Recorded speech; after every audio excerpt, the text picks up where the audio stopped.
안녕하십니까, 찰스입니다. 이번 영상에서는 데이터의 분석에 있어서 반드시 알고 있어야 할 기본적인 내용에 대해 설명하는 시간을 가져보도록 하겠습니다. 오늘 영상을 보시고 제대로 이해하신다면 데이터에 대해 수준 높은 지식을 가지고 있다는 소리를 들을 수 있으실 거라 생각합니다. 자, 이제 시작하겠습니다.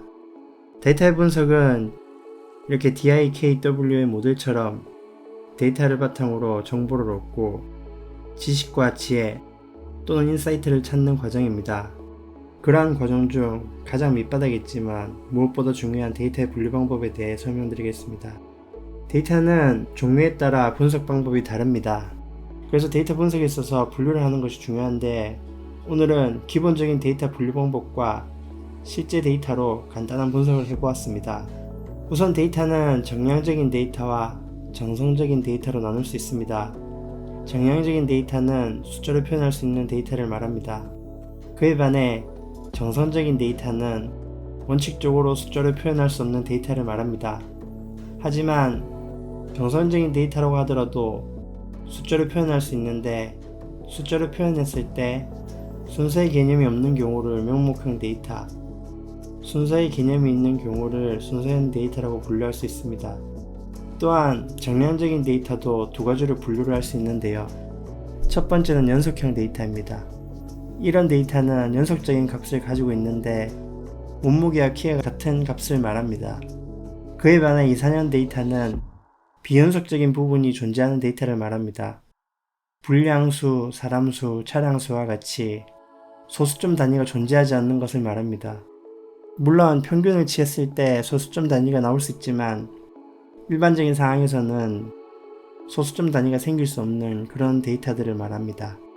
이러한 분류 방법을 가지고 실제 분석을 통해 데이터의 특성에 대해 알아보겠습니다.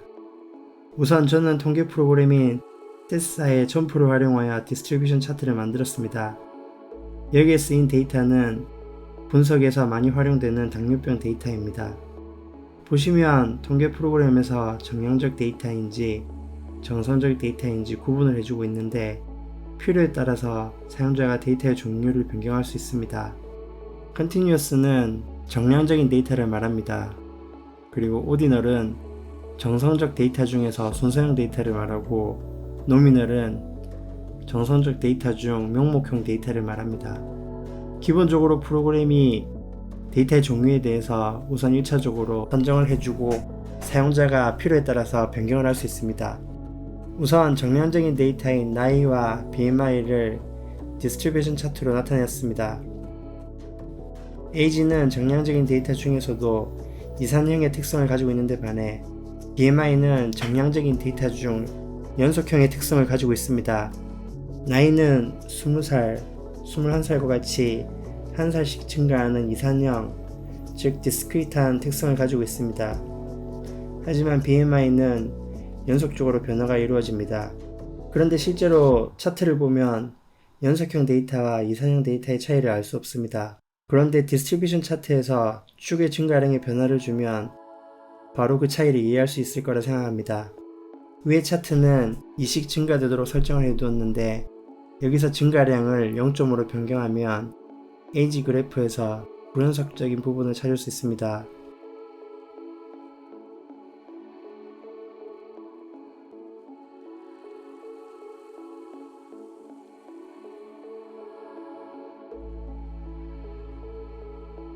나이는 소수점 단위로 증가되지 않기 때문입니다.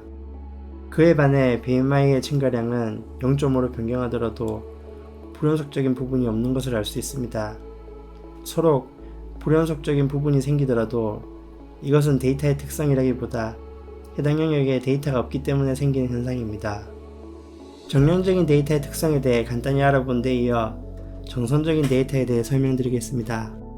예제로 쓰인 데이터는 car physical이라는 데이터셋입니다. 모델명과 나라, 타입 모두 정성적인 데이터인 것을 알 수 있습니다. 하지만 타입을 보시면 문자로 되어 있지만 숫자로 변환할 수 있습니다. 이러한 데이터를 숫자로 변환하면 순서형 데이터가 됩니다. 타입에 따른 무게의 변화를 보면 small, sporty, compact, medium, large 순으로 무게가 무거운 것을 알 수 있습니다. 그래서 무게 순으로 타입을 1에서 5번으로 변환해 보았습니다. 정량적인 데이터와 달리 정선적인 데이터는 통계량에 대한 정보보다는 특정값이 몇 개인지 확인할 수 있습니다.